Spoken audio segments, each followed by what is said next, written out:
Martino. L'opinion populaire. Alors, ce soir, à l'émission J.E., les journalistes Catherine Lamontagne et Denis Thériault nous présentent un reportage choc qui nous montre que les proxénètes maintenant utilisent les réseaux sociaux pour convaincre les jeunes filles de se lancer dans la carrière extraordinaire de travailleuse du sexe. Vous allez rencontrer des gens intéressants, c'est des heures flexibles, vous allez être très bien payés, etc. C'est assez choquant. On va en parler avec Denis Thériault, journaliste à l'émission J.E. Bonjour, Denis. Allô, Richard. Écoute, avant le recrutement, on sait où ça se passait, le recrutement des jeunes filles. Entre autres, sur la Rive-Sud, c'était à la station de métro Longueuil. On le savait que c'était là. Ici, à Montréal, le terminal d'autobus, Berry aussi, là, c'était là. Maintenant, ça se passe sur les réseaux sociaux. Je vais en rajouter un peu, si tu permets, Richard. J'étais Oui. à Québec à l'opération Scorpion. OK. Pour TVA. J'ai couvert l'opération Scorpion, je dirais, d'avant et après, à tous les jours. Je ne sais pas combien de reportages j'ai fait là-dessus, mais il était beaucoup question de ça, le recrutement. Hein, il y avait à Place Laurier, à Québec, dans un petit coin, il y allait là, il y a des terrains de basketball, des écoles dans Limoilou. Ils ont des places, des endroits stratégiques, puis tu l'as nommé, là, ici, du côté de Longueuil, là, c'est épouvantable ce qui se passait là-dedans, tu te barres les pieds dedans, là, puis on exagère à peine à un moment donné dans une certaine période. Le problème avec ça, là, c'est qu'on se pose la question, là, après tant d'années, parce qu'à Québec, là, on a découvert des choses, là, tout le monde est tombé sur le derrière. Là. Voyons donc, c'est impossible, ça se peut pas, c'est quoi qui se passe là? Mais écoute, je je te fais une parenthèse tout de suite sur Québec, rapidement. Je te raconte une anecdote, puis j'aimerais t'entendre là-dessus.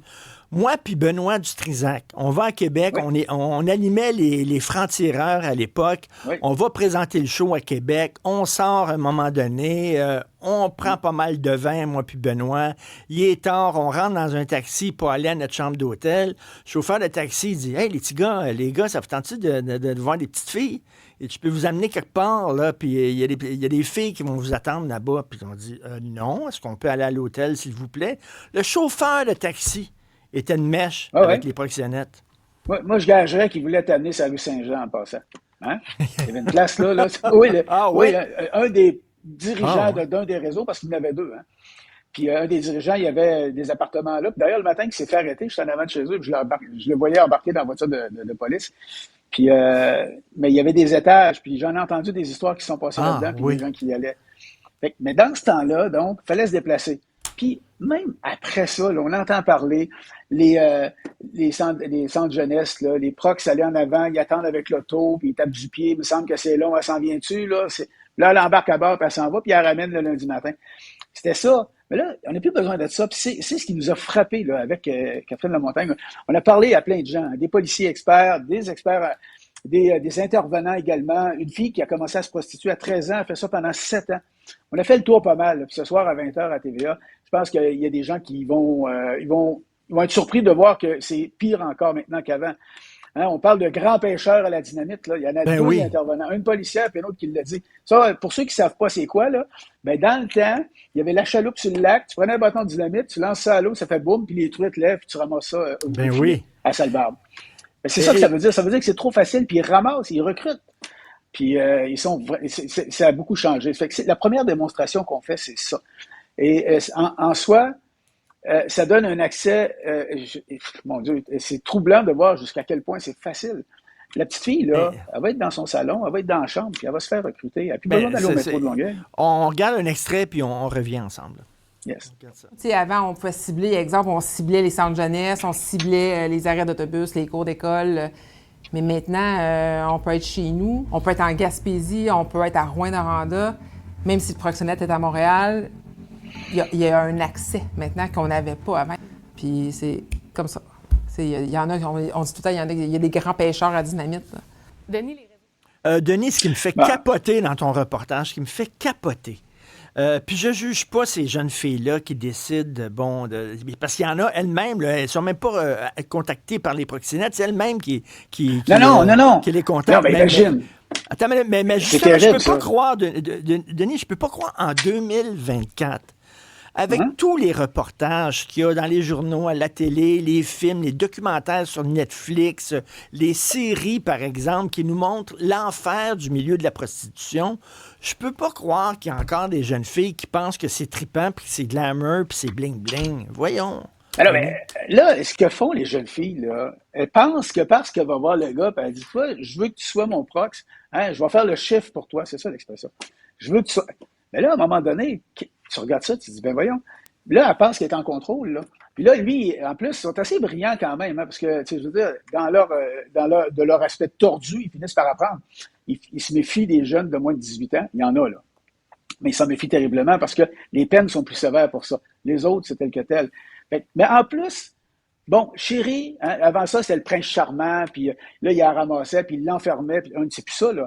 Alors, ma belle, on va on va être des partners, OK? Tu fais les clients, je vais payer les chambres, je vais payer l'Airbnb, je vais payer ci pis ça, je m'occupe de tout. Donc, il y a une relation d'affaires. Si jamais la police rentre là-dedans, puis arrête le monsieur, puis tout ça, la fille, avant de porter plainte, là, si tu permets, elle fait le cheap un peu, là. Parce que là, ils sont en relation d'affaires, elle n'est pas exploitée, elle n'est pas l'esclave sexuelle qu'elle aurait pu le devenir si elle ne s'était pas fait sortir de là avant. Fait qu'elle n'ose pas porter plainte. Le défi des policiers, c'est ça, puis ça, on l'explique, ce volet-là aussi.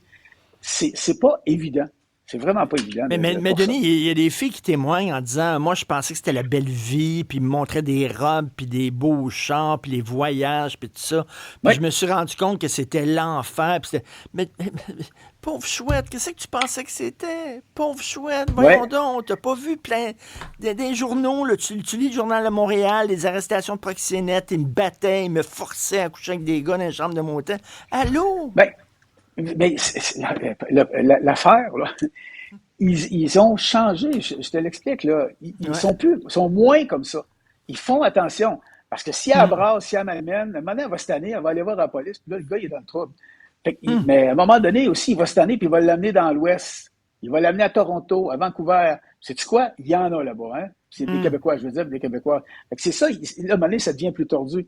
Puis, on aborde cet aspect-là. Puis, si on parlait des centres jeunesse un peu, les centres jeunesse, tantôt, la vieille Civic avec tout rouillé, là, avec le gars à bord qui attend la fille pour s'en aller faire la passe, là, il n'y a plus besoin à cette heure. Il y a un recrute à l'intérieur du centre jeunesse.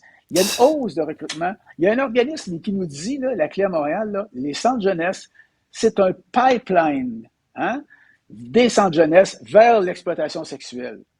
Un pipeline, c'est l'expression qui est nommée. Je ne sais pas si tu sais, mais dans la vie, un pipeline, il passe beaucoup là-dedans. Puis là, il y a une étude qu'on relève qui dit que jusqu'à 65 %, c'est des filles vulnérables. On peut dessus les laisser tranquilles. Jusqu'à 65 % des filles à centre jeunesse ont connu la prostitution.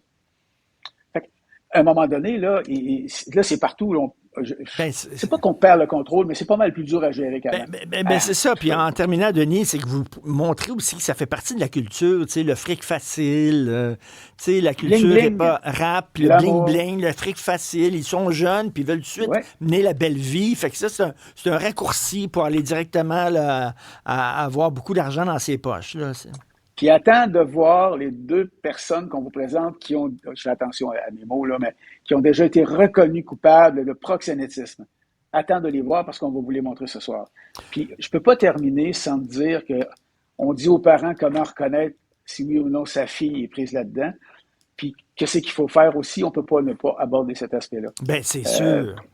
Écoute, voilà, je suis père de 2 filles, puis je veux te dire, là, je capoterais savoir que mes filles auraient été approchées ou alors qu'elles auraient offert elles-mêmes leur service. Donc, on écoute ça ce soir à 20h. Puis, excellent job, Catherine Lamontagne et toi, Denis Thériault. Merci beaucoup.